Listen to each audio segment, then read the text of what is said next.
Hello, this is Cassidy Kennedy reporting for Project Lookout. Now, I'm sure you've been somewhat overwhelmed by the barrage of reports surrounding Trump's election, his warm and fuzzy failures with leaders across the world, and we cannot forget about those brilliant cabinet picks, right? Yeah, I'm excited to share some non-Trump news with you today. True freedom is being had by many around the world, and in some surprising places nonetheless. In northern Syria, amidst the ongoing Syrian civil war, there is a group of people that have been experiencing an increasing amount of persecution over the past century. This place is called Rojava, also known to some as northern Kurdistan. The name itself sounds as if it's born of a storybook, eliciting wonder and amazement. Unfortunately, a storybook this is not. A tale chock full of relevant inspiration, however? Yes. That all too familiar ISIS group, ISIL, Turkey, Syria, and potentially the Russians have been perpetuating the systematic persecution of the Kurds for as wide a variety and equally irrational motives as any previous mass oppression. The most namely of the perceived differentiators Kurds cannot help but sport is the fact they're ethnically unique to other locals in the region. They're a different color. Due to this persecution, the vast majority of the Kurds have been driven to surviving unofficial banishment to the harsh, mountainous wilds of the Middle East. When are we going to learn? As of 2012, these banished Kurds have declared a revolution in Syria, publicly adopting and endorsing an anarchist-minded, socialist-tinted, liberation-focused political stance.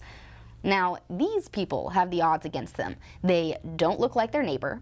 They're in politically and religiously suffocating Middle East, owning political views accepted in less than a handful of places around the world. Oh wait, that's not all, because they're also doing it with no promise or hint of outside support. Now, if these people, trapped amidst desertous mountains, laced with ruthless degradation, can pull themselves together to unify against hate and oppression, we'd be remiss not taking a moment to appreciate the inspiration their trials represent. The Kurds have formed a canton, which, thanks to semantics for us, is a subdivision of a country established for political or administrative purposes. This is a confederacy through which they have structured peaceful and efficient ways to self-govern. Peace and efficiency coming out of Syria. You don't hear that on mainstream news. Now, I want to take a moment to impress upon you the historical bell these people have rung. The last historically notable stands of anarchism took place almost a century ago. Close to 100 years ago, the Spanish Civil War, anarchism took hold, gained popularity, and became the driving political view of the revolting workers. Then, again, this was seen in the Korean Revolution of the 1950s. Not since. So to sum it up, this is the first time an anarchist political group has been recognized since we, or most of our parents, have even been alive. That is crazy, and you're not hearing about it. Rojava, however, needs assistance in this. Whether it's breaking from obscurity, monetary support, engineering talents, heavy weapons for defense, or you simply taking interest. More international notoriety is imperative to this movement's success and the protection of these people.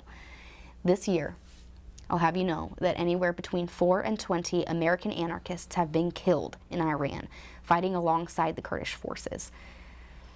Even with this, reporters from all over the world have been working diligently to keep from expanding on or even revealing the existence of this historically unique event, unfortunately with much success.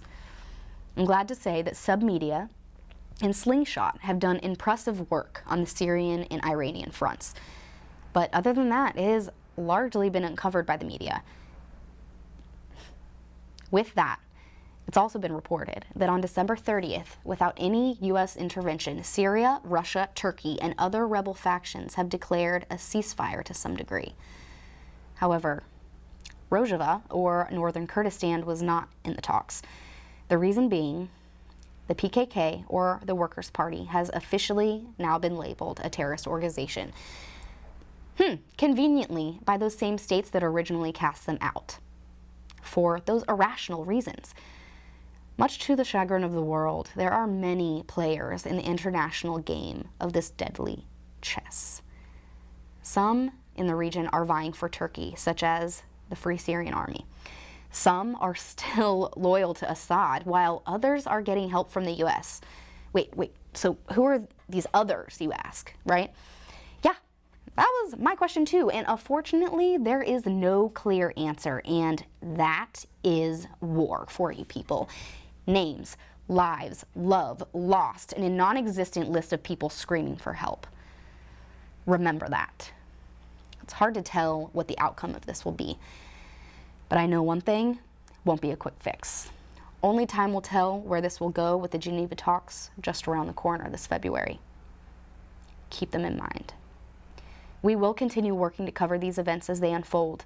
I want to thank you for watching and ask you to support Resistance Media by giving to our Patreon, as well as helping out Slingshot News and Submedia.